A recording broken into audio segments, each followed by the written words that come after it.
bawat isa?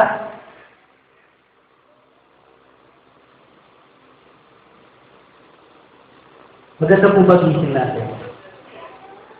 Sino dito ang puyat? Sino dito ang puyat? Napuyat? No. Hallelujah. Alam niyo po, lagi tayo dapat magpasalamat sa Panginoon kasi lagi niya tayong binibigyan ng pagkakataon para magpuri at magpasalamat sa Kanya bawat araw. At ang bawat umaga, para sa akin, ay ito po ay isang pagkakataon ng Diyos sa atin na maituwid natin ang mga maling nagawa natin sa nakaraan at isama natin ang buhay natin sa hinaharap. Amen po ba? Alam niyo po, meron isang lugar sa Mexico na kung saan doon po gaganapin yung isang malaking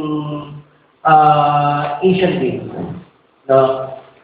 At ang isa sa mga sport event po doon yung tinatawag na 42 kilometer na marathon. Marami pong delegates yung mga bansa. Nagpadala po sila ng mga athletes nila. At nagsimula po yung marathon. 42 kilometers. Napakatagal po nun. Ilang oras po ang itatagal po ng ganon. At dumating po yung time na meron na pong natawag ng mga nanalo. First place, second place, third place.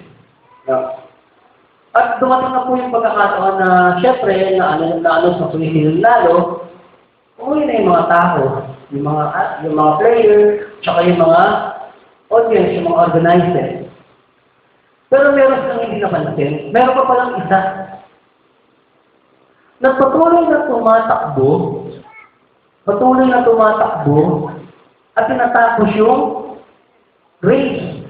At meron isang reporter na kanina pang sumasabay sa kanya at sinasabi sa kanya, "Uy, tigilan mo na yan. Bali wala na yung ginagawa mo. Para saan pa? Tapos na." Sabi ganyan, "Ano pa? Tigilan mo na yan. Tigilan mo na yung alokohan mo. Sumuko ka na." Ayan sabi. Bali wala na naman yan eh. Alam mo, sumagot yung player, yung Afrikano. Sabi niya, "My company did not send me to start the race, but to finish the race. Maybe it's not to win," sabi niya gano'n, "but to finish." Alam niyo po, sa atin, tandaan po natin, hindi po mahalaga kung ano po yung sinimulan natin. Ang mahalaga po kung paano natin tatapusin yung mga bagay na sinimulan natin sa buhay natin. That's what matters most. Amen po ba? Yung po yung mahalaga. Kung hindi po mahalaga yung kung ano yung sinimulan po, marami ka nga sinisimulan. Pero wala naman natatapos. Amen po ba? Ang mahalaga, kung paano mo sinimulan ng isang bagay, alam mo kung paano mo siya tatapusin. Amen po ba? Si Pablo, sa aklat ng Philippians, chapter 3, verse 14, 3:14, kahapon po ang pinag-aralan po namin sa Bible study is Philippians chapter 4:13. Amen po ba? Ngayon naman po, baliktarin natin. Philippians chapter 3 verse 14. Ang sabi niya po dito, "I press on toward the goal for the prize, the upward call of God in Christ Jesus." Amen po ba? Sa wikang Tagalog po, ano po pagkakasabi po dyan? Papatuloy na ako tungo sa hangganan upang pangkat ng gantimpalan sa tawang Panginoon sa pamamagitan ng Espiritu ang buhay na salamat. Amen. Kaya po, ang ating pag-aaralan ngayon is about run for your goal. Run for your goal. Meron na po tayong isang buhay na pinagkaloob ng Diyos para sa isang mahabang takbuhin ng ating buhay. Amen po ba? Ngayon, ang Diyos na nagpasimula, ang Diyos din po ang tatapos. Alam niyo po, yung sa verse na binasa po natin, Paul picture out a runner or an athlete running for a certain goal. Si Paul, pinalagay niya ang sarili niya bilang isang atleta na meron po siyang takbuhin na dapat tapusin. Amen po ba? The question remains here is how we will run for our goal. Paano natin tatakbuhin itong mga goals natin sa buhay? Alam naman po natin, pag ikaw po ay isang atleta, napakatakot-takot na training ang pagdaraanan mo. Physical, mental, and spiritual. Amen po ba? Now, ang pinahalaga ni Pablo is paano natin matatapos yung goal natin sa buhay. Marami po tayong goal sa buhay. Tama po ba? Marami tayong gusto pa marating sa buhay natin. Amen po ba? At patunay lang yan, ang Diyos po ay hindi pa rin tapos na pagpalain ng buhay mo. Now, ano ang sinasabi po dito? How we will run for our goal?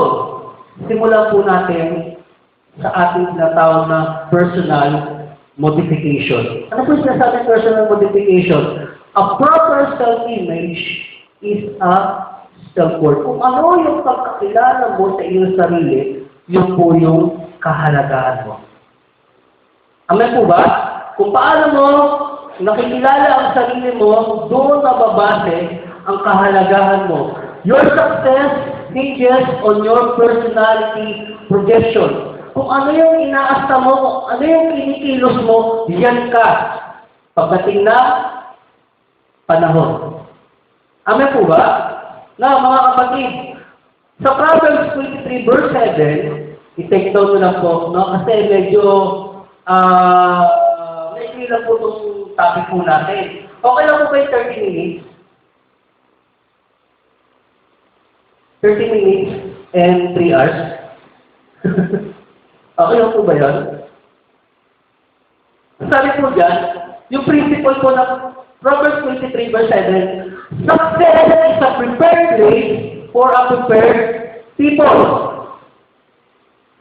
Success is a prepared place for a prepared people. Hindi ka magiging success at hindi mo mapupuntahan ang isang lugar kung saan magiging matagumpay ka kung alam mo sa sarili mo na hindi ka handa.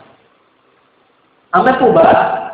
Alam niyo po, meron po akong kilalang isang inventor na kung saan dinidiskal siya ng kanyang nanay. Ang sabi ng nanay ng inventor ako, alam mo, ang dami-dami ng kapal sa kanyang ginagawa mo. Invento ka ng invento, napuno na halos sa buong kwarto mo.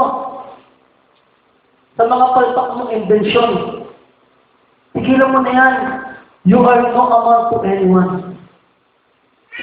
Wala ka naman lang sa ibang tao. Tigilan mo na yan. Alam niyo po, but after the outnumbered failure and mistake, he tried and tried again. Umimbento siya, umimbento. Alam niyo po, isa sa pinakamagandang na-invento niya, yung atomic bomb. Yung E.M. Squared, kilala niyo na po siya. Siya si Albert Einstein. Amen po ba? Na na-recognize isa sa pinakamatalinong tao na nabuhay. Amen po ba? Alam niyo po, ang pananaw ni Albert Einstein kung paano mo titingnan ng iyong sarili, yun ang halaga mo. Kaya nga, tinignan ni Albert Einstein ang kanyang sarili na mahalaga. At meron siyang magagawa. Kaya lahat ng kanyang mga na-invention, nung naging matagumpay siya, pinahalagahan ng tao. Alam niyo po, kung muntik na ng sarili mo na wala kang magagawa. Pagkat sinabi sa aklat ng Psalm 139 verse 14, i-jot down na lang po natin, na makikita po natin yung principle doon na we are meticulously done by the Lord. Perfectly formed. No? Psalm 139 verse 14. Na maingat kang ginawa ng Panginoon. No? Kamanghamang ka ang pagkakalalang sa iyo ng Diyos. Kaya, kung ano ang proper self-image mo, yun po yung self-worth mo. Amen po ba? This is an introduction po ng ating pinag-aaralan. Alam niyo po, ano ang mga dahilan bakit minsan asal talo ang mga Kristiyano? Asal talo. Yung talo, alam mo yung laging loser? You're such a loser, Yaya. Na? Ano yung mga dahilan? No? Loser. No? Ano yung mga dahilan? Bakit minsan asal talo, minsan ang mga Kristiyano? Bibigyan ko po kayo ng 15 reasons. Pero sakit lang po na to. Kasi may another 15 pa. Sakit lang din. Tapos may another 10, doon na tayo magtatapos. Okay lang po ba yun? Pero saglit lang po natin pagdadaan. Alam niyo po, number 1, poor social background. Probinsyano kasi ako eh. No? Poor social background. Probinsyano ako eh. Alam niyo po, di ba pag ang-prom di ba, pag tumating sa Manila, ano yung naasad ng mga taga-syudad? Probinsyano eh. Kaya nawawala siya ng tinatawag na self-confidence. Pangalawa, physical defect or handicap. And may depresya ako eh. May kapansanan ako eh. No? Alam niyo po, may kilala po kung isang tao na kung saan siya po na ito kahapon. Nakasulat po siya ng maraming gospel song, nakapag-paint po siya ng mga gandang mga paintings, nakapagawa po siya ng cross-stitch. Siya si Johnny Erickson Tada. Alam niyo po, kung tao na ito, meron po siyang sakit na tinatawag na quadriplegic. Alam mo pag sinabing quadriplegic, alam po yung, walang lakas yung mga buto niya, sa madaling sabi, taong lunog. Gulay. Nakapagawa siya ng compose sa mga mata sa pamamagitan ng kanyang bibig. Nakapagsulat siya sa pamamagitan ng kanyang bibig. Nakapag-paint siya sa pamamagitan ng kanyang bibig. Nakapagtahi siya sa pamamagitan ng kanyang bibig. Physically handicapped. Alam po ba? Pangatlo, low economic background. No? Wala kasi ako maayos sa eskwelahan eh. Gumraduate kasi ako sa Law School of St. Andrew Field. Oo, ang ganda. Pag tinangalan mo, mababang paaralan ng San Andres, bukid. Pinaganda lang, no? Pero doon siya graduate, no? Low economic background. Pang-apat, sibling rivalry. Ito sa mga parents, no? Tinatawag na favoritism.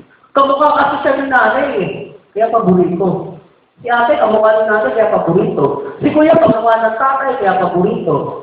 Palibasa ako, kamukha ng kapulog. Hindi ako paborito. Yung mga something na ganon. Na pang-iba, poor moral background. Laking tamang hinala. Alam yung PH? Tamang hinala. Meron po isang kwento doon na meron pong isang Pilipina nag-shopping. No? Nag-shopping sa Japan. Ang dami niyang dala. Nandun siya sa station ng tren. At sabi ng kasama niya, "Huy, ang dami niyang dala. Bitawan mo nga yan dyan na makapag-relax ka naman." O sabi niya, yung nga, mamaya mawala." Hindi niya mawawala. Wala ka naman kasi sa ano eh. Wala ka sa ano. Alam niyo yun. Wala ka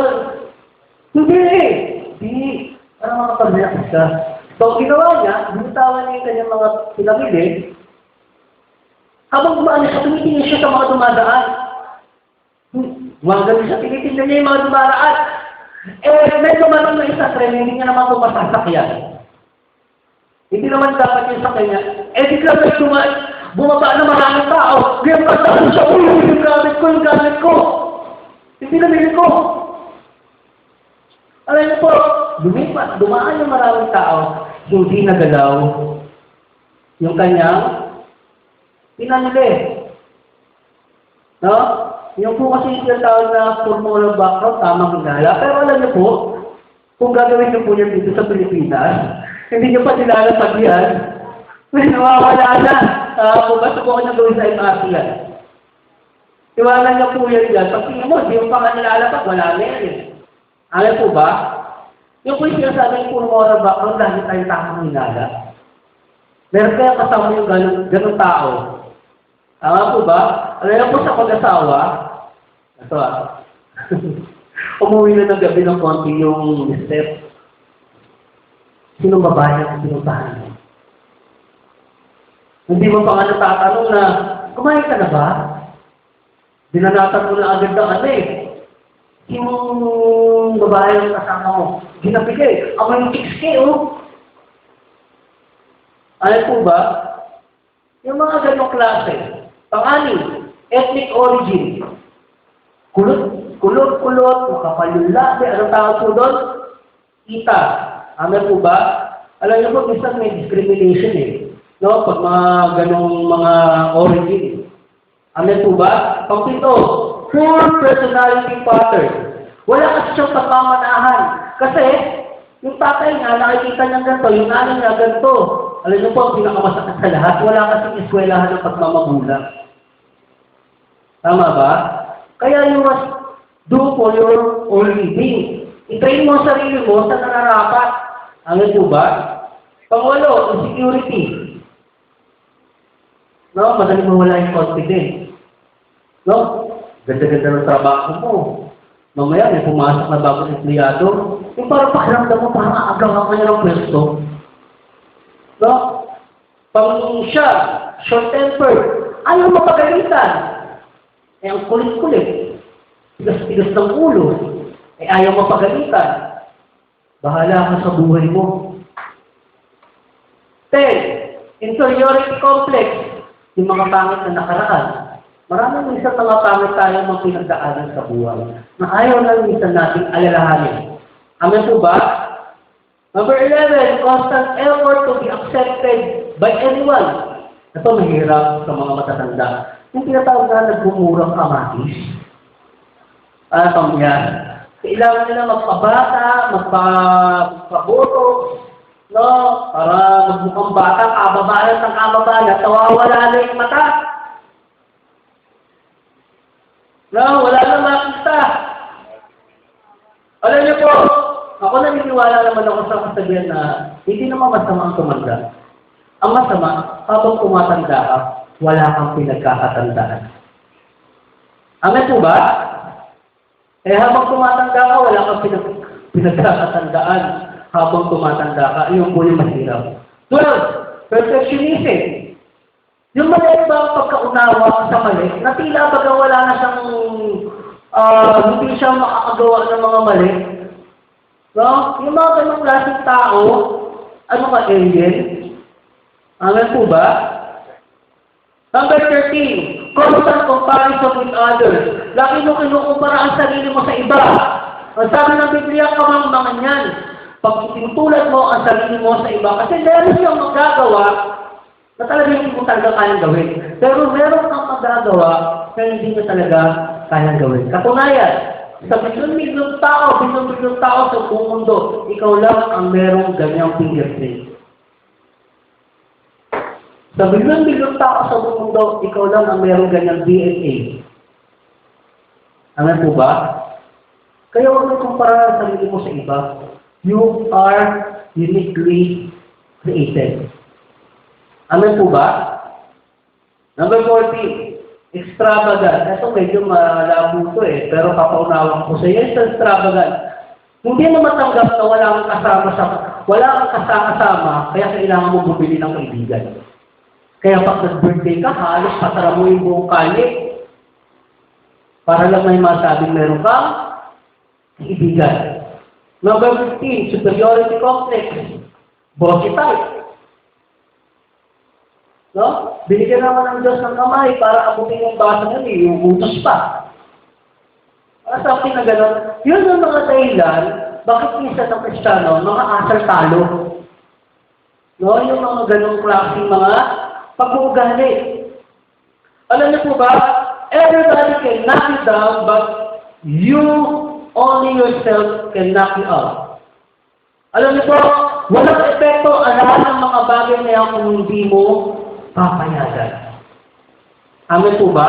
Once na tinanggap mo yan at pinayagan mo mangyari sa iyan, diyan ka na masisira. Alam niyo po, you are created and you are here because you will please God, not people. Amen po ba? Hindi lang nadisenyo ang buhay mo sa ibang tao. Idinisenyo ng Diyos ang buhay mo para sa Kanya. Nagkakaintindihan po ba tayo? Hindi mo dapat itulad ang buhay mo sa buhay ng iba. Huwag mong ikumpara. Alam po ba? Eh ano naman kung medyo angat sila sa buhay ngayon? Tapos nabaan nyo sa buhay mo. Alam po ba? Baka hindi kaya mas malaki lang yung pananampalataya nyo sa iyo, kaya ganun ang level sa kanya. Alam po ba? Now, how we will cure this problem? Paano natin gagawin ito mga problema natin? Na minsan ito yung dahilan kung bakit minsan asang talo tayo. So, number 1, ito na po tayo. So, 1 Peter chapter 2, verse 9. Number 1, seeking yourself as God teach you. Seeking yourself as God teach you. Ano po ang pagkakasabi po sa 1 Peter chapter 2, verse 9? Makikibasa nga po, sino po yung namakita? At kay Jobel.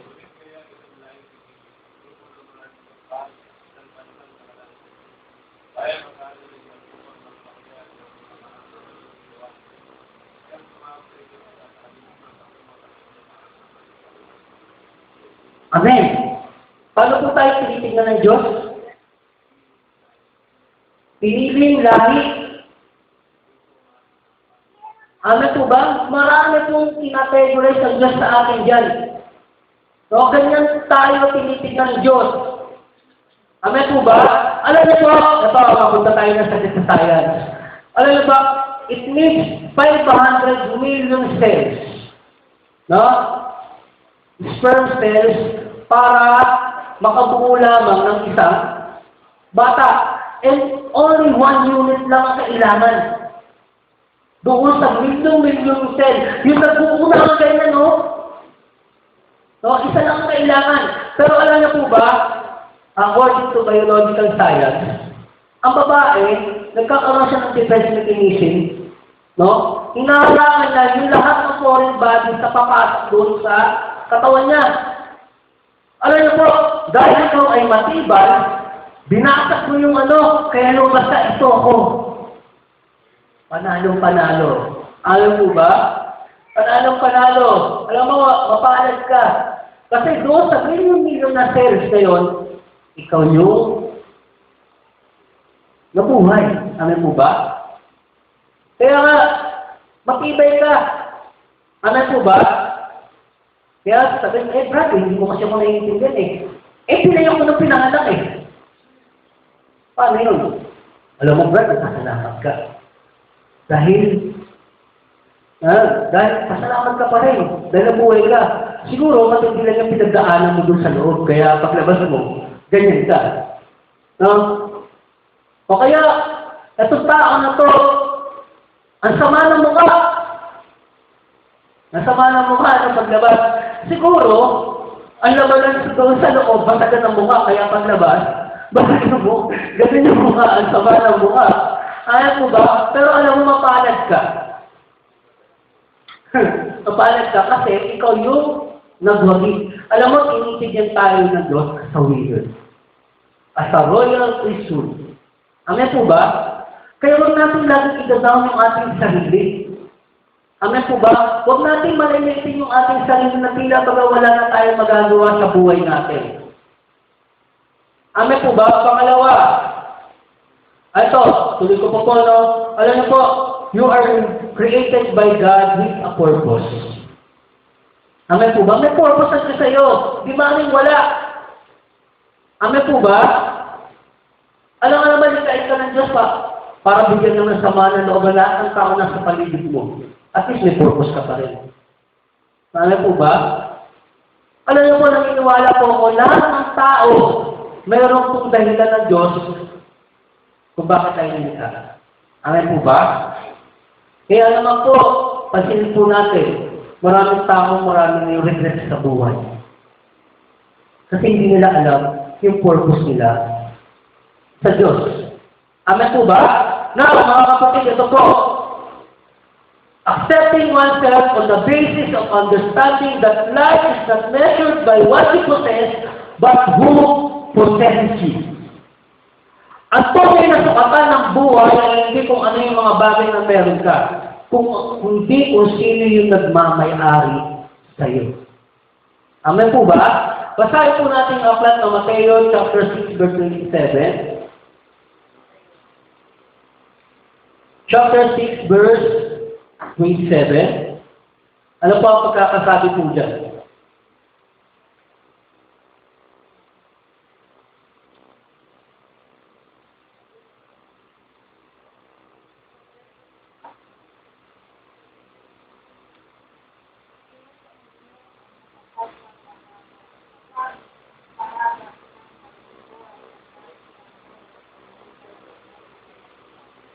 Amen. Alam niyo po minsan, kung ano yung dahilan kung bakit ka mabuhay, yun po yung nagmamay-ari sa'yo. For example, mahal na mahal mo yung trabaho mo. Who owns you? Hindi yung trabaho mo. Alam po ba? Kung sino yung sabi nga ng Biblia, kung nasaan ang puso mo, na doon ang kayamanan mo. Amen po ba?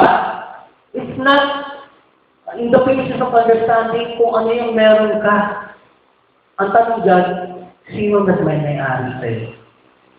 Ang problema kasi, dapat yung gamit, di ba, yung things, dapat yung minamahal yung ginagamit. Ang problema, tayo na yung ginagamit yung mga bagay niyo. For example, yung money, sobrang pagmamahal natin sa pera.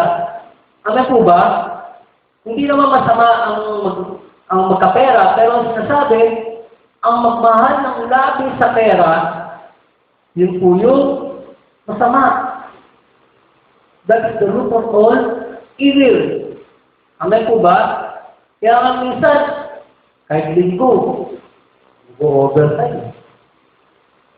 Alam mo po si Judas, ganun din. Pinagpalit na ang Panginoon sa halagang 30 pilak. Minsan maraming siya ako, kahalagang 435, 535. Papasok, hindi mag-church. Alam po ba? Pinagpapalit ka na doon sa halagang ganun, pinuprovide ka na doon ang lahat ng pangangailangan mo. Amen po ba? Siguro kulang ka lang sa pananampalataya. Amen po ba? Na mga kapatid, minsan, yung mga Kristyano, kailangan dumalo muna ng mga birthdays, party. Pinagpapalit na Diyos isang platong pansit. English na mag-church ng doon. Kumakain ng pansit. Pinagpapalit ng Diyos isang platong pansit. Mapapahaba doon ang buwan. Alam po ba? Alam po, minsan nakakalungkot po talaga yung gano'n. No? Minsan, nagiging alibin tayo ng mga bagay na dapat naman hindi. Amen po ba? Mga kapatid, alam niyo po, kung titignan lang po natin ang ating sarili sa harapan ng Diyos, napakahalaga po natin. Amen po ba? Kaya nga po, ito pinapaliwanag sa atin ng Apostol Pablo. No? Tanggalin natin yung mga dahilan kung bakit tayo minsan asal-talo at tignan natin ang ating sarili sa harapan ng Diyos bilang isang mananagumpay. Amen po ba? Nabibigyan ko po kayo ng mga ilang mga pointers how to steps on achieving a definite goal to accomplish. No? Mga steps on how achieving a definite goal to accomplish. Number 1, no? Create an opportunity for yourself.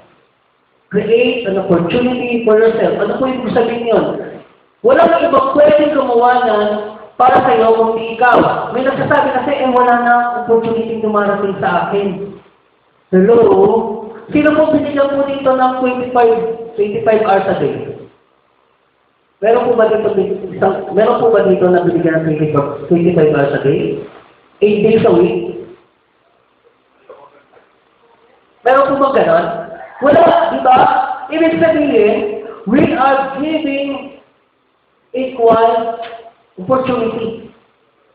We are giving an equal opportunity by God. Bigyan tayo ng pare-parehas na oras, pare-parehas na araw. Ibig sabihin, kaya nang gumawa ng opportunity sa lahat ng pagkakataon. Kasi, hindi naman naiiba yung oras na sa oras mo eh. Hindi naman naiiba yung araw na sa araw mo. Amen po ba? So, pag gusto create an opportunity, hindi po nauubusan ng opportunity. Amen po ba? Kailangan mo lang kumilos. Gumawa. Ang mahirap lang, alam mo po, the problem is, masyado tayong mapili. Mapili tayo sa pagkain, mapili tayo sa trabaho, ginagawa natin komplikado ang buhay natin na hindi naman dapat. Ito pa ang mahirap. Wala namang problema, makikreate ka ng problema. Di ba nakakaanin? Tapos isipin mo, sino-sino. Turo ka ng turo. Nakaturong ganyan. Eh, yung isa, natulog na. Pero yung tatlo, nakabalik sa'yo. Tapos nakataas pa, sakti pa ang Diyos. Sino-sino mo.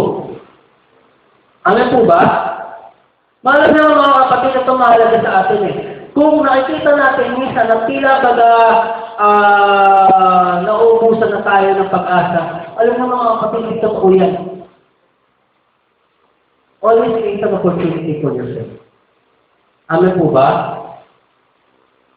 Kaya, alam niyo po, ang pagkakaintindi ko na kung tayo ay gigising bawat umaga, ito po yung pagkakataon na binibigyan ka ng Diyos na ayusin ang buhay mo, itama yung mga nagawa mong mali sa nakaraan, at magpatuloy na sa Kanya. Ano po ba? Pangalawa, remember that definite goal or burning goal in life is important. Lagi mong iisipin at ilalagay mo sa puso mo yung mga goals mo sa buhay mo ay importante kailangan mangyari. Hindi ito tinutulugan. No? Hindi pwedeng mangarap lang. Walang tao na bubuhay sa pangarap lang. Kaya tapikin mo yung katabi mo. Uy, baka nangangarap ka lang. O, libre nga. Yan yung pinakamaganda. Ang problema, libre na. Ayaw pa mangarap. Pakibatungan mo nga, baka nang tutulog na talaga. Ano po ba? Kaya nga sa maraming mga Kristiyano, dahil hindi nila naiintindihan yung goal nila, hindi na rin nila naiintindihan kung ano yung nangyayari sa buhay nila. Kaya nga maraming Kristiyano isigo laki. Hinihintay nila lang ang pagbabalik ng Panginoon. They did not act according to their faith. Amen po ba? Ang gagawin na lang nila, mag-church, uuwi. Mag-church, uuwi. Eh, hindi naman gano'n ang ginawa ng Panginoon eh. Actually, may sinabi pa ang Diyos, go preach, go here and preach the gospel. We are recommissioned to preach the gospel. Amen po ba? Maraming task ang binibigay sa atin ng Diyos. Ang problema, ayaw natin kumilos. Ayaw natin gumawa. Ayaw natin gampanin yung mga bagay, obligasyon, responsibilidad na inaatang ng Diyos sa iyo. Amen po ba? Mga kapatid, alam niyo po, kung mahalaga sa iyo yung goal mo yan, hindi ko alam kung ano yung goals mo sa buhay mo. Kung mahalaga sa iyo yan, hindi mo yan tutulugan. Hindi ka papayag na hindi mangyayari ang mga bagay niya. Alam po ba? Ako meron po akong isang sa maraming kong goals, meron po akong talagang goal na in a year to come, ako mangyari. Hallelujah. Mag-asawa, siyempre. Alam mo sa sarili ko, hindi ko kayang mag-isa eh. Kaya kailangan ko asawa. Kaso malayo eh.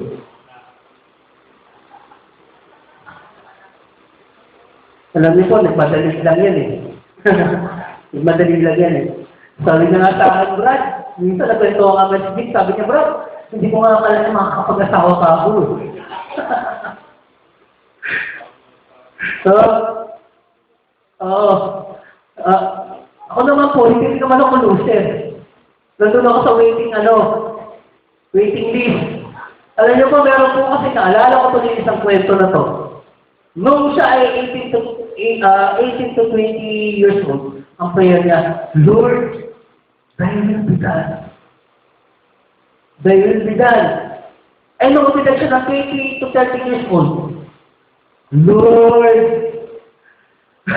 Lord, whosoever be done. Whosoever be done. At tumanda na siya ng mga 30 to 40 years old. Lord, thy kingdom come. Nawala na ng pag-asa. Ako di ko nawawala ng pag-asa kasi alam ko may binigay ng Diyos para sa akin. Ayaw po ba? Kailangan na natin pangawakan. Ayaw po ba? Yun po yung goal na aking dapat magawa. Amen po ba? Number 3, develop a plan to achieve your goal. Magplano ka. Kung ano yung gusto mong abutin, umupo ka, manalangin ka sa Diyos, ilagay mo, plan number 1, plan number 2, plan number 3. Amen po ba? Depende kung ano yung mga gusto mong abutin. Amen po ba? Now, depende dito, kaya ba ng isip mo? Meron ka bang pagbubutan ng eksperyensya? Meron ka bang pera? Kaya ba ng katawan mo? Marami ka rin dapat isalang-alang to plan your goals. Amen po ba? Minsan, may nangangarap sobrang taas. Hindi na maabot. Sometimes our plans and goals is unrealistic. Amen po ba? Kaya naman, pag mataas yung pangarap mo, hindi mo na maabot. Pag alam mo, mas masakit yun. Pag hindi mo na abot. Amen po ba? Mangarap ka, yung kaya mo lang abutin. Kaya nga kung ang goal mo maging kamukha ko, ang realistic yan. Amen po ba? Yan po yung mga realistic ko, yung gayahin mo yung mukha ko, yung mukha na to, pang FSM, Filipino horror movie. Huwag ganon. Huwag na pangalapungan. Alam po ba? Alam po, di ba na unti-unti, dahan-dahan, at least namimit mo yung goals mo. Alam po ba? Alam niyo po, ang inutusan ng Diyos si Noah na ipunin ang lahat ng hayop.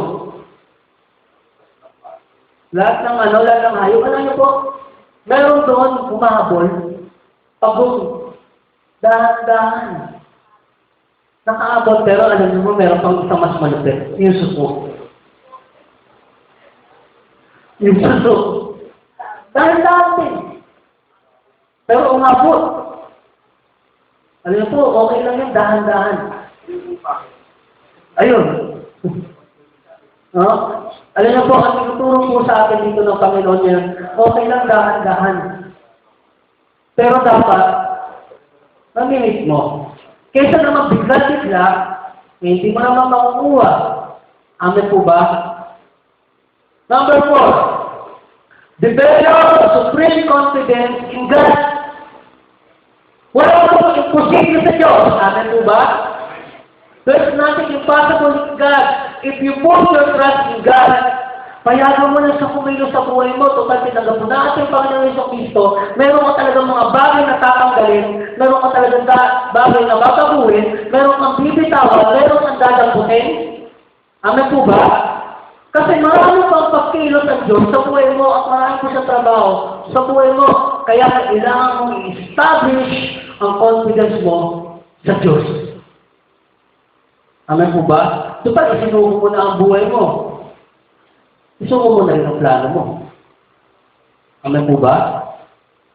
Malinaw po ba? Alam mo po mga kapatid, ang problema po kasi minsan, yung confidence na dapat ibinibigay natin sa Diyos, eh ibinabalik natin sa ating sarili. Ay, hindi, kaya ko yan! Kaya ko yan! Amen po ba? Kaya nga pag tinanong, ano kaya mo? Kaya! Inulat kaya mo? Kaya! Baka kayabangan. Amen po ba? Kaya ka lang kaya, baka kayabangan. Amen po ba? Now, develop your supreme confidence in God.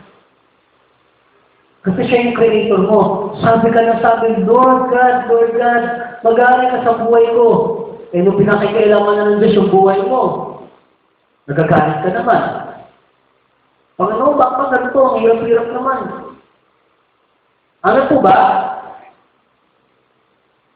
Kaya mga kapatid, alam niyo po, ang kagandahan dito, habang dinidevelop natin ang ating sarili, yung confidence natin sa Diyos, nagkakaroon tayo ng tinatawag na inner peace. Amen po ba?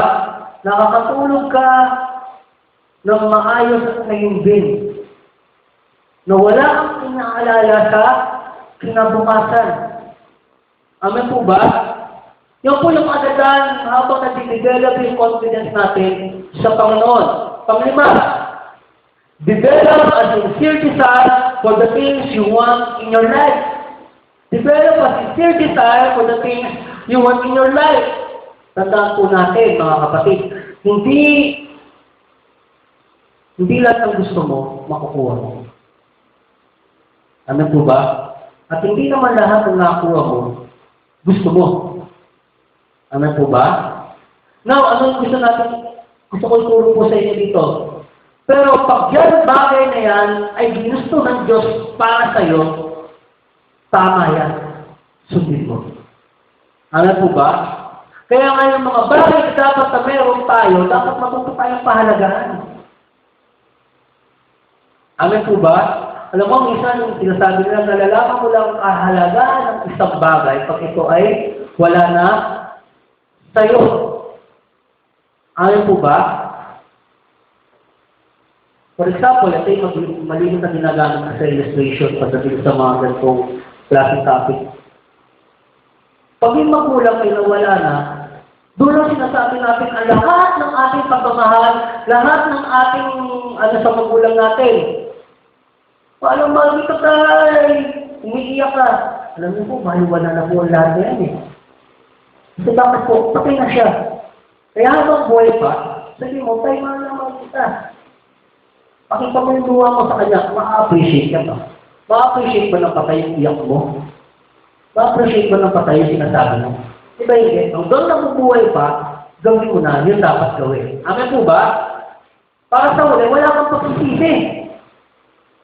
Kasi yung bagay na meron ka at pinahalagaan mo, amen po ba?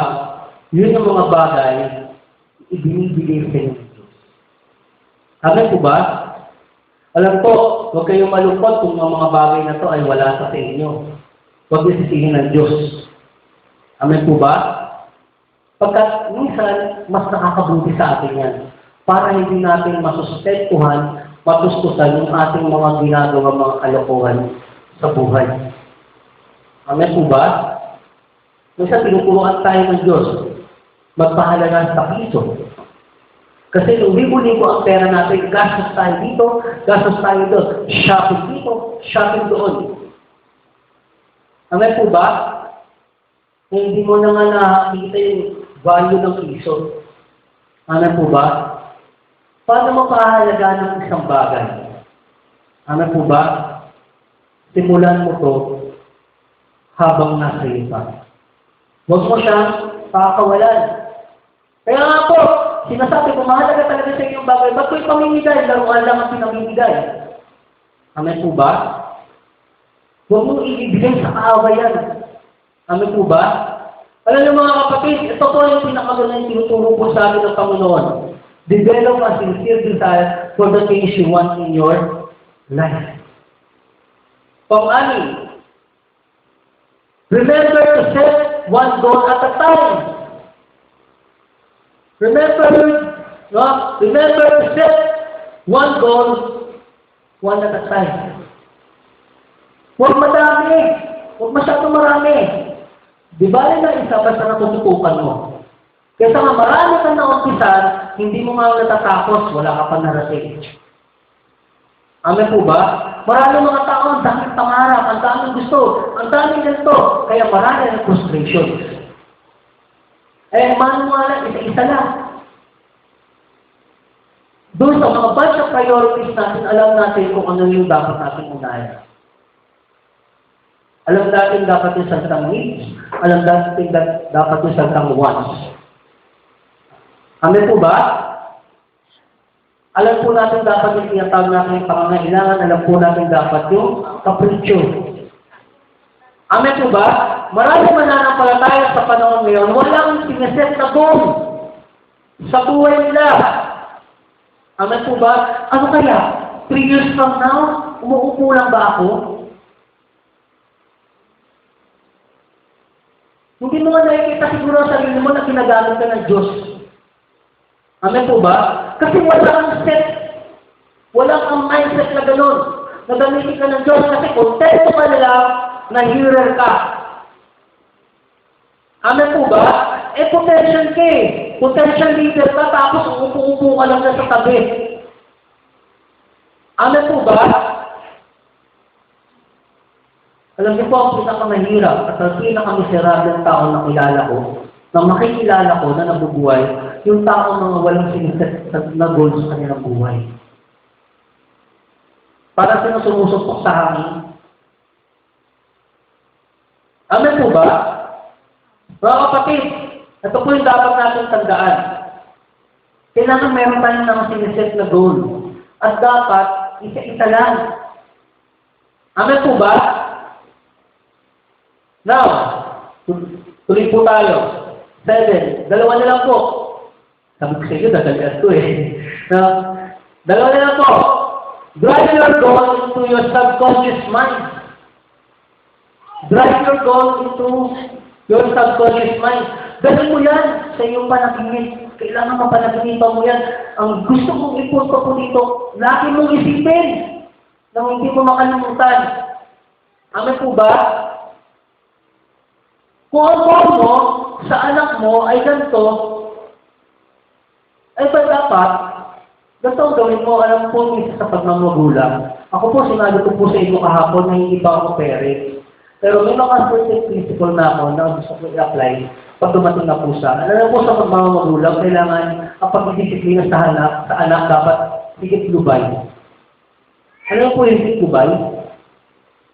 Hihigitin mo pag sobra na. Pero pag tama, lubay mo naman ang concept. Alam po ba? Pag hindi ulit tayo, higitin mo. Pero pag okay, luwagan mo. Ganun lang minsan, di ba? Ang sinasabi ko, unawain mo. No? Umunawa ka. Hindi sa lahat ng pagkakataon, tama ang magulang. Alam po ba? Alam niyo po, minsan, naalala ko tuloy, naimbitahan po ako sa yung men's ministry. Alam niyo po, ako yung binata. Tapos ako yung nagtutungo sa mga tatay. At ang topic, parenting. Nakakaloko, di ba? Sabi mo, Lord, ano po tuturo mo sa mga to? Sa experience, walang-wala ako. Amen po ba? Pero sa biyaya ng Diyos, nakapagturo tayo sa kanila. Amen po ba? At may mga sinabi ako sa kanila, sabi ko nga sa kanila, huwag kang magbababa ng batas sa loob ng tahanan kung hindi mo kayang gawin. Pag sinabi mo, uuwi ka ng alas 6. Pag hindi ka umuwi ng alas 6, lagot sa akin. Panindigan mo yun. Kasi pag hindi mo ginawa yun, ma-overpowered ka ng bata. Parang ganito yan eh. Now, meron mong isang bata, kasama mo yung anak mo, bata, napadaan kayo sa tindahan ng laruan. Eh, sabi ng bata, gusto ko yung nanay, gusto ko yung nanay. Eh, sabi mo, malasay pera, malasay dyan, kinalagad mo. Eh, nagwala yung bata, naglulupatay. Kung ako ba nakakaya, hindi, gusto ko po yung nanay eh.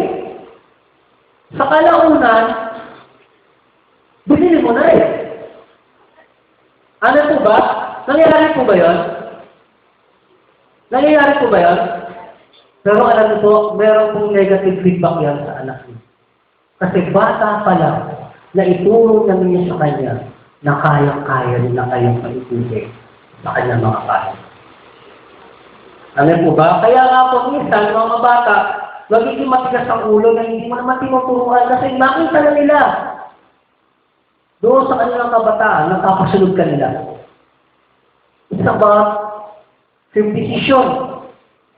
Amen po ba? Minsan, meron po akong kaibigan, galing po sa ibang bansa, inimbita na po ako sa bahay niya. Sabi ko, okay, kararating mo lang. Kaya alam niyo po mga kapatid, ito po yung katotohanan. Pagkakit po sa kwarto niya, alam niyo po, ang daming malaking laruan. Yung mga stock toys, iba-iba, yung mga Barbies, tapos yung anak na 3 months lang, Ang sabi ko, uy, ma-appreciate mo ng baby yan. Tapos doon siya nag-web. Alam mo, Brad, sabi niya sa akin, nung bata pa ako, saan ako, may binukanan na sa akin. Sabi ko, ano yun? Alam na po, sabi niya, nung minsan, napatingin ako sa tindahan ng laruan, dahil mahirap nga kami, wala akong makain ng bilhin yung laruan na yun. Kaya ang ginawa ko, yung baon kong 5 pesos, na pamasahe ko dapat ng kilometro yung layo, mula sa bahay hanggang sa eskwela, sinaga ko lakarin yun. Hanggang makaipon ako. Nung pumunta na ako doon, nagbago yung presyo, tumaas. Kaya hindi ko nabili siya at ang nabili ko, yung sakto lang sa pera ko. At umuwi ako sa bahay, bit ko yung manika, tuwan-tuwa ako, ipinakita ko sa nanay ko, Nay! Meron po akong bagong laruan. Kaya nasabi ng nanay ko, alam mo, sabi, saan mo ninakaw yan? Hindi, binili ko po ito. Wala ka tayong pera sa kukuha ng pera. Akin na nga yun, ang ginawa ng nanay niya, kinuha yung laruan at sinutog. Kaya ang sinabi niya, hindi ko po ipararanas sa anak ko. Pero alam nyo, nakakalungkot mga kapatid. Nagagamit yung bata sa mapakit niyang nakaraan. Amen po ba? Ito po ba yung sinasabi ko? Alam niyo po, yun po yung sinasabi dito sa atin. So, kaya nga po, mahal tayo ng ating mga magulang. Amen po ba? Amen po ba? Pero minsan blind budas. Pero ang totality nito, ayaw naman nila tayo mapahamak. Amen po ba? Kaya nga po, doon sa sinabi natin, ang ganito, no? Yung poor personality pattern, wala kasi sa magandang halimbawang paggagayahan. Kaya gano'n nila yung nangyari sa kanya. Now, tuloy po tayo. Isa na lang po. Never get easily discouraged in any obstacle in life. Never easily discouraged. Alam na po, minsan, ang buhay maraming hadlang sa ating dinaraanan. Ano po ba yun? Minsan malubak, minsan hindi nga malubak, mabangin. Dahil nakikita natin ng mga bagay na nag-discourage na tayo, ayaw na natin tumuloy, ayaw na natin kumilos, ayaw natin gumalaw. Ano po ba? Nahihito na lang tayo doon. Ano po ba? Kaya nga po mga kapatid, ang mga Kristyano hindi dapat alunan. Kaya nga po sabi ko sa aklat ng Roma, sabi doon, who can separate us from the love of God? At sa pilahin na po yun, lahat po na pwedeng idalilan ng tao na pwedeng maging agad, hindi pa rin niya makakapag-iwalay sa inyo sa pag-ibig ng Diyos. Ano po ba? Sinabi doon, kamatayan, paghirap, tagutom, kawalan. Ano pa? Mga anghel. Ang dami sinabi doon. Yung mga bagay na hindi kayo kayang pag-iwalayin sa pag-ibig ng Diyos. At gusto ng kaaway na ang mga Kristiyano naglulupaypay, nangihina. Amen po ba? Alam mo, gusto ng kaaway eh. Pinangihina tayo, nag-intuition lang tayo. Ginagawa na tayong pake. Amen po ba? Kaya nga po, naalala ko yung sinabi natin before, be strong. Bakit kailangan natin maging malakas? Kasi meron pamilyang umakasa sa atin, meron mga tao nakadepende sa atin, tama po ba? Meron sa church, inaasahan tayo ng church, ano po ba? Ng mga anak natin, ng mga magulang natin, ano po ba? Maraming tao nakadepende sa iyo, kaya kailangan mo maging malakas. Amen po ba? Kaya mga kapatid, hindi dahilan ang problema para sumuko. Amen po ba? Tungtungan mo lang siya. Ay kung may problema, tungtungan mo ulit siya. Kapatungtong mo lang, kapatungtong mo, mas mataas ka sa problema. Amen po ba? At mas malapit ka pa sa Diyos. Naintindihan niyo po ba yung sinasabi ko? Tungtungan lang natin yung problema. Tungtungan lang natin ang tungtungan. Di na lahat, mas mataas ka pa sa problema. At ang kagandahan nito, mas malapit ka pa sa Diyos. Ano po ba? Kaya nga meron ng problema na sinasabi nyo, kalaki-laki ng problema ko. Hindi mo alam kapatid kung ano yung pinagdadaanan ko. Oo, totoo, hindi ko alam yan. Hindi ko alam kung ano yung pinagdadaanan mo. Iba yung konteksto mo sa konteksto ko. Ano po ba? Iba yung konteksto niya sa konteksto mo. Ano po ba? Iba-iba tayo ng pinagdadaanan, iba-iba tayo ng mga nararanasan. Pero ang suma total, ang sabi ng Diyos, hindi ka na binibigyan ng pagsubok ng alam niya, hindi mo kakayanin. At tapat ang Diyos na ibibigay niya sa iyo ang tagumpay. Sabi nga po sa aklat ng Lucas chapter 32, sinabi ko, alam mo Pedro, gusto ka na saktan sa kanas eh. Pero alam mo, ipinanalangin na kita. Alam niyo po ang kagandahan, bago tayo bigyan ng Diyos ng problema, in-intercede na tayo. Nanalangin siya para sa atin. Napapagtagumpayan natin ang lahat ng klase ng problema na meron tayo. Kaya huwag mo sasabihin, suko na ako. Isinuko ka ba ng Diyos? Amin po ba? Bago pa lang ibigay sa iyo ng Diyos ang mga bagay niya, nag-intercede na siya sa iyo. Ipinanalangin ka na niya. Alam mo, diba napakaganda? Napakabuti ng Diyos natin. Kaya nga po mga kapatid, meron po bang problema na hindi napapagtagumpayan ng isang Kristiyano na kasama ang Diyos? Kaya nga tinawag tayong more than conqueror. Amen po ba? Bakit sinabing more than conqueror? Because yung mga mandirigma, yung mga panahon na yun, yung mga battle of the ages, ang kaya nila lang ng kubkubin, yung mga kuta ng kaaway. Amen po ba? Pero sa atin, tinutulong sa atin ng Diyos, kaya natin talunin ang lahat ng gawa ng kaaway. Amen po ba? Kaya we are more than conquerors. Higit pa tayo sa mga mananagumpay. Kaya nga walang Kristiyanong luno. Clumsy. Alam niyo ba yung clumsy? Alam mo, pag naglakad yung clumsy, di ba? Maraming nasasagi, maraming nasasaktan. Dapat hindi po ganun ng Kristiyano. Amen po ba? Dapat sa mga Kristiyano makatag. Malalakas. A people of strength. Amen po ba?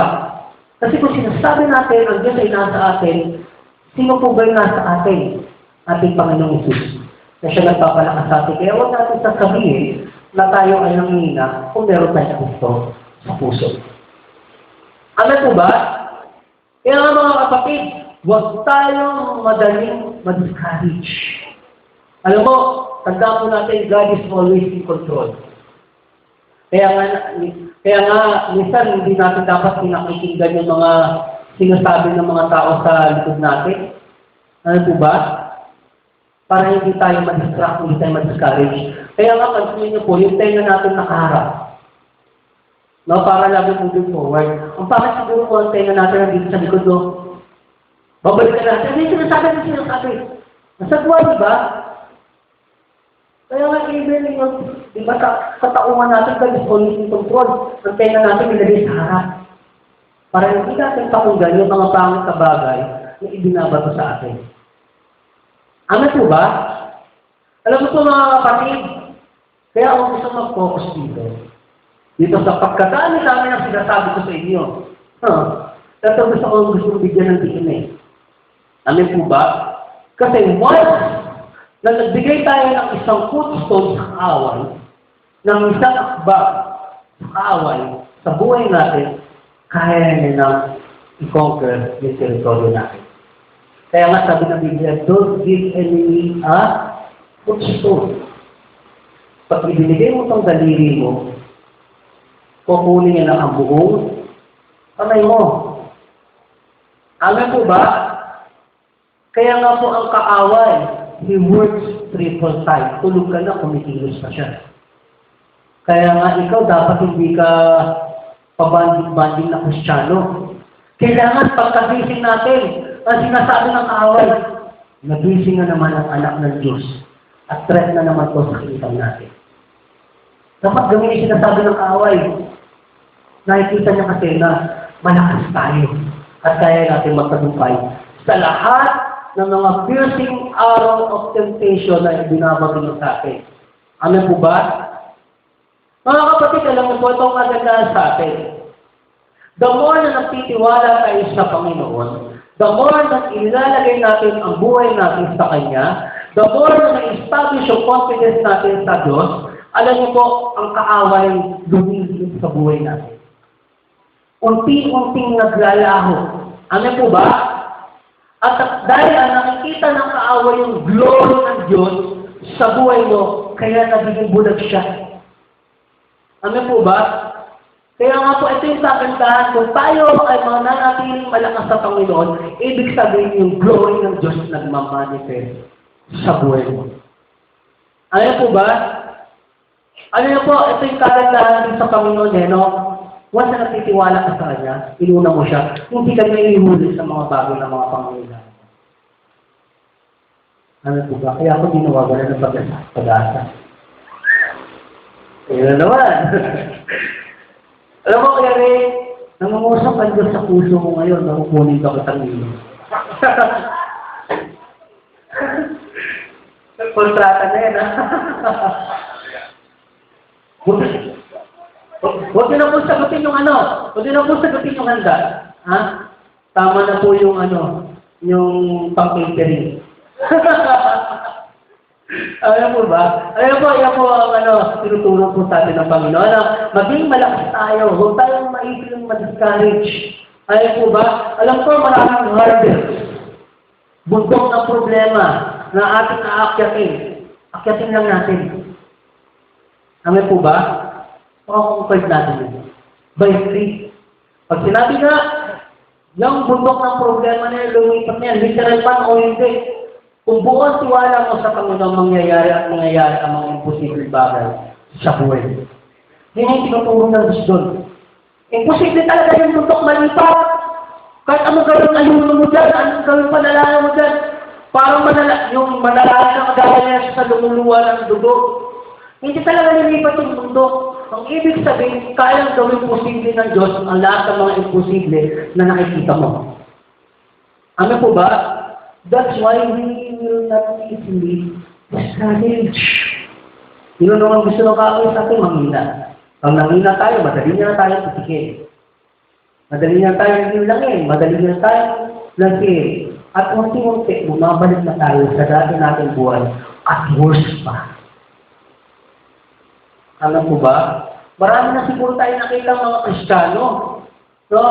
Na init-init sa Panginoon, pero hindi sila naging maingat, bumalik sila sa dating buhay nila, at yung dating buhay nila, mas masama pa doon sa dati mong nakita. Amen po ba? Kaya alam na po mga kapatid na sabi ng Biblia, ang tunay na malakas na tao ay kaya niyang gapusin yung malakas na tao na nandoon sa loob ng kanyang sarili. Amen po ba? Ang sinasabi dito ng Biblia, kailangan natin itali yung mga bagay na nagpapahina sa atin. Ano po yun? Lahat ng gawa ng kaaway. Amen po ba? Alam na mga kapatid, dito sa tinuturo sa atin ng Panginoon, mahabagin pa rin ang Diyos sa atin. Amen po ba? Puno-puno ng biyaya. Alam po kung ang Diyos ay tikon, baka linggo-linggo na mabawasan tayo dito. Amen po ba? Baka linggo-linggo may pinapalo ang Diyos sa atin dito. Amen po ba? Mga kapatid, ito po ang gusto nang turo sa atin ng Panginoon, ito sa pinakamahalagang bagay. Huwag tayong madaling ma-discourage. Ano man ang hirap ng buhay, totoo mahirap. Pero hindi gagawin ng komplikado ng Diyos. Amen po ba? Dahil ang lahat ng mga Kristiyano nagpapatuloy at sumusunod sa Panginoon, inaayos ang Diyos ang buhay. Amen po ba? Kaya huwag kayong manghina, huwag kayong matakot na sumunod sa Panginoon. Amen po ba? Dahil aayusin ng Diyos ang buhay mo. Last. Yan na. Yan na. Last na. Number 9. Nakasyap na pala tayo. No? Always possess a teachable spirit. Pinakamahalaga. Alam niyo po, sa isang mananampalataya, no, sa isang athlete na itinitrain, hindi pwedeng mas marunong ka pa sa trainer mo. Tama po ba? Kasi pag mas marunong ka pa sa trainer mo, bibitawan ka niya. Ang tigas ng ulo mo. Ayan po ba? Kahit masyado ka pa potential. Alam po, naranasan ko po sa basketball. So ako naman po, hindi ban-ban maglaro sa basketball. Pero may pagkabuhaya ako. Ano yung buhaya? May sa akin natin yung bola. Kaya ang ginawa sa akin ng coach ko, bilang po ako. Ano po ba? Kasi ang sinasabi ng coach sa akin, ipasa mo, ipasa mo. Ang ginagawa ko, tinitira ko. Hindi ako marunong makinig. Eh, nabuhitin sa akin ng coach. Pinaupo ako. Diyan ka na. Bangko. Alam niyo po, yan din eh. No, sa buhay ng buhay, maraming itinuturo ang Diyos sa atin. Kailangan na natin magpaturo. Alam po ba? Alam niyo po, mahirap turuan ng tao maraming alam. Alam po ba? Mahirap turuan ng tao maraming alam. Parang yan yung tasa na may laman. Paano ko lalagyan ng isang bagong bagay kung puno siya ng laman? Kailangan i-empty. No? Itapon yung laman para masalina ng mga bagong kaalaman. Huwag niyo po ipagpalagay na marami na kayong alam. Ano po ba? Pagkat ang pagkatuto sa Panginoon, walang graduation. Walang katapusan. Kaya nga pag sinabi mo na alam ko na yan, God is the start of your whole. Pagkat sinasabi ng Biblia sa aklat ng Proverbs, the pride, na yung mga pride na tao, yung mga pride na tao, ibinabagsak, ibinababa ng Diyos. Alam niyo po, wala namang masama kung lulutin natin yung pride eh. Masarap nga yan eh, di ba? Fried chicken, fried rice. Di ba? Hindi naman tayo malalasong siguro kung lulutin natin yun, di ba? Ano po ba? Eh, taas ng pride mo. Wow, taas. Gano'n na sana narating yan. Amen po ba? Ang sinasabi dito, we must have and we will possess a teachable spirit. Amen po ba? Sa totoo lang, iba ang paraan ng Diyos sa paraan ng tao. Ang sabi ng Panginoon, you want to be great? Then you will become least and serve to anyone. If you want to be first, then be the last. Iba ang paraan ng Diyos sa paraan ng tao. Alam ko, sa pamantayan ng tao, ang gusto ng sanlibutan, lagi tayo nasa taas. No? Lagi tayo ilalagay dito sa pedestal. No? Pero ang gusto ng Diyos, nandun tayo sa baba. Amen po ba? Paano mo mararanasan ang pagtaas ng Diyos? Una-una na ang sarili. Amen po ba? Kaya nga po, alam ng mga kapatid, everything, natandaan ito, miracle will step into your life. Changes will step into your life. Everything, goodness, favor of the Lord will step into your life. You will become teachable. Ano po ba? Alam na po, sabi nga, ang yantok habang bata, habang ano pa yan, bata, kailangan may unat na po yan, di ba? Kasi pag once po yan na ito bigas, hindi mo na po yan mababalik. Pag binaluktot mo pa po yan, yung magulang ng yantok, pag binaluktot mo po yan, pag binatawa mo, pag pinanaka ka niya, mas masakit. Amen po ba? Kaya nga po sinasabi ng Biblia dito, yung turo ni Apostol Pablo, to run for your goal. Amen po ba? Expect to achieve your goal, you must become activist. Amen po ba? That is the very essence of being a Christian. Alam niyo po, pag hindi tayo teachable, lalayo tayo ng tao. Eh, yan ang gusto mangyari ng kaaway. Dahil pag magkita ka na, nalalayo ka ng tao, madali ka na niyang linglangin. Amen po ba? Kaya nga po mga kapatid, So sinasabi ni Pablo sa ating ngayon, ituturo sa ating Apostle Pablo now, sa mga sandali ito, if you will have a teachable spirit, hindi lang teachable spirit, a teachable mind, ano po ba? Sabi nga ng Panginoon sa atin, God will lift us up. Itataas tayo ng Diyos at pagpapalaki tayo ng Diyos. We will become above reproach. Hindi tayo pwedeng pulaan ng tao. Ano yung po ang tunay ng humility? Palatandaan, hindi nagagaling sa bibig mo, nagagaling sa bibig ng ibang tao. That's the true form of humility. Hindi nagagaling sa iyo. Nagagaling sa bibig ng ibang tao. Ano po ba? Now, ano-ano ba ang mga goals mo sa buhay mo? Ano-ano ba yung mga goals natin sa buhay? Mga kapatid, ano ba ang goals mo sa buhay? Tinatanong ka ng Diyos sa mga sandaling ito. Ano ba ang goals mo sa buhay mo?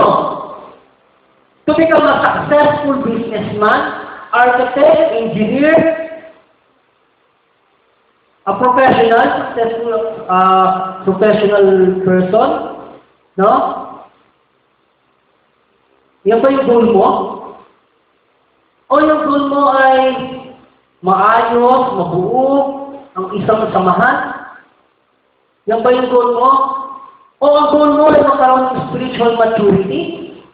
Anything, ano man ang goal mo sa buhay mo, tandaan niyo po itong sasabihin ko. In the race of life, he who possesses the will, the determination, and the character will win the prize. Amen po ba? Pagkat walang nananalo na umaayaw. Kaya nga sabi ng Freddy Aguilar, ang umaayaw ay di nagwawagi. Ang nagwawagi di umaayaw. Amen po ba? Yun lang, pansin niyo yung boses. Tignan niyo na lang po yung lyrics pakanta. Masisira lang yung eardrums niyo. Ayan po ba? Alam niyo po, di pa ba ako magtatapos? Isang illustration. Alam po ba? Pero, alam niyo po si Tinali? Ay, galing-galing. Kabungero talaga, oh. Si Tinali, alam niyo po, meron po isang tao, na paborito niya si Tinali at hinahanda niya to sa isang matinding labanan. Kaya nga po, ewan ko kung ginagawa ito ng mga matatandang sabungero. Yung mga old ways, yung pinapausukan nila ng sigarilyo, alam po ba, alaga sa hima, alaga sa buga, no? Alaga sa pagkain. Alam po ba? Kasi hinihanda niya pa sa isang laban o derby. Alam po ba? Ngayon, ito na. Ito na yung araw ng laban. Binitaw na sa ruweda, tama po ba? Hindi ko alam kung biyado o llamado ang ano mo nun, kung pusyang, lotres, logis, o lapay, ano pa yung mga tawag doon, mga senya-senya sa sakong na ganyan. Alam po ba? Kung ano yung manok mo, binitaw, itinali. Alam mo, isang talang pala na yan, tumakbo na! Ikot ng ikot yung manok. Ayaw na lumawag. At siya, okay na? Ayaw na sobrang visit nung no may-ari. Siya lang mismo pumatay doon sa sa alaga niya. At yun, laging isa sa sangkap ng tinola.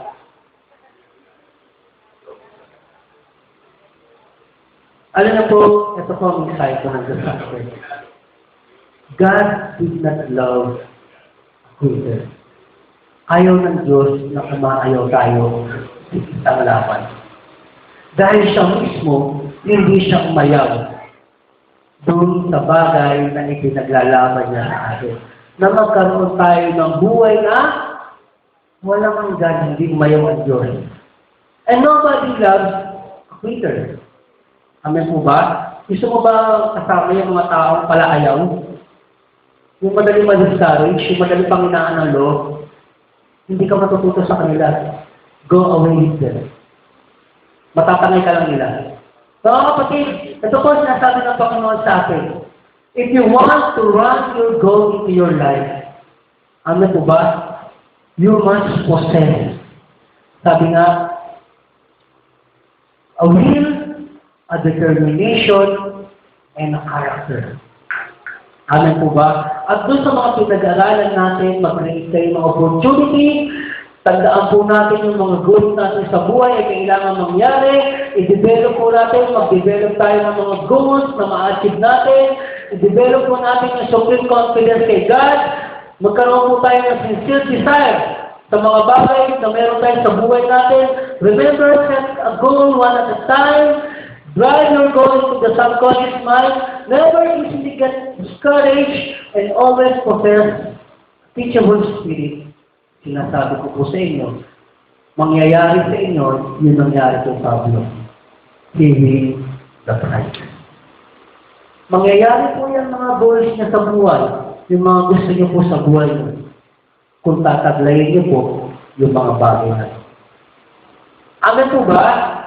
Kaya po, palakpakan po natin ang ating Panginoon sa mga sandali ito. At tunay na napakabuti ng Diyos sa buhay natin dahil sa araw na ito, ginawa ka niyang mananagumpay. Amen po ba? Kaya nga po, sama-sama tayong tatakbo sa mga goals natin. Amen po ba? Nakasama po natin ang ating Panginoon. Amen po ba? Ang lahat po ay tumayo.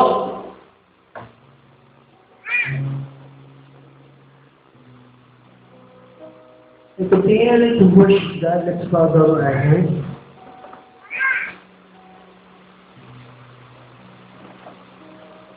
Hallelujah.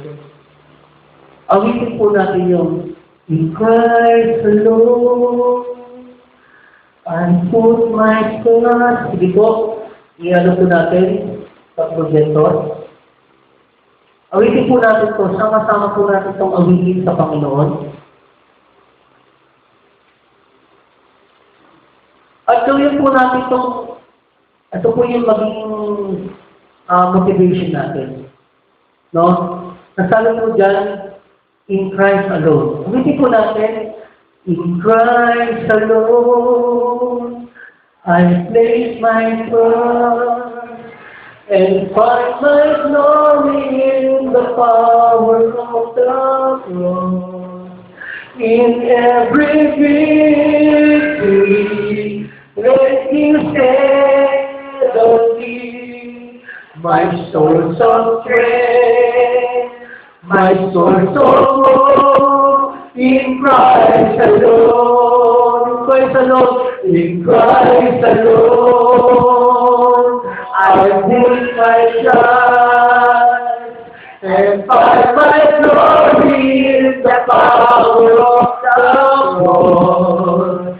In every victory, let me stand on me, my source of strength, my source of hope, in Christ alone. Hallelujah. Christ alone, I place my trust, and find my glory in the power of the cross.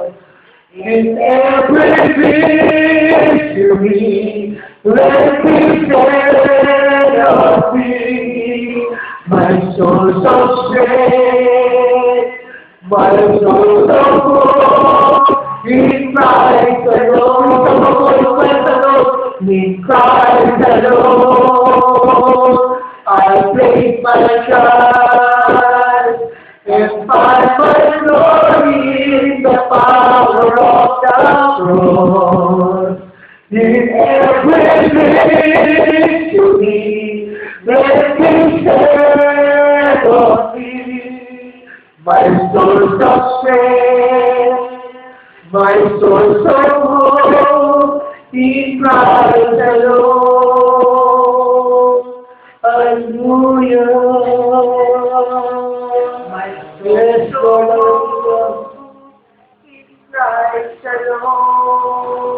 tunay nga po sa iyo lamang, Panginoon, ang lahat ng aming kalakasan, ang pag-asa, kagalakan, Panginoon, na kung saan, Panginoon, kakailanganin namin sa takbuhin ng aming buhay, Panginoon. Meron po kami, Panginoon, na tinatakbo, Panginoon. Meron po kami mga goals na gusto po namin makuha, gusto po namin ma-achieve. Lord, help us. Tulungan na po kami, Panginoon, na ma-achieve yung mga goals na yun. Lord, hindi po namin ito magagawa kung wala po kayo sa amin. Kaya naman po, Panginoon, ano man ito mga goals namin, Panginoon, na gusto namin ma-achieve, Lord, we lay down into your feet, Lord God. Sinusumo namin ito sa inyo, Panginoon. Ipinagkakatiwala namin ito, Panginoon, sa inyo. Pagkat naniniwala kami, O Diyos, na meron kang magagawa, Panginoon. At malaking bagay na ikaw po ay kasama po namin sa pang-araw-araw namin buhay para makuha ang mga goals. Ano man ito, Panginoon, yung mga siniset namin goals sa aming buhay, Lord, thy will be done. Mangyari nawa ang kalooban mo sa aming Panginoon. Mangyari nawa, Panginoon,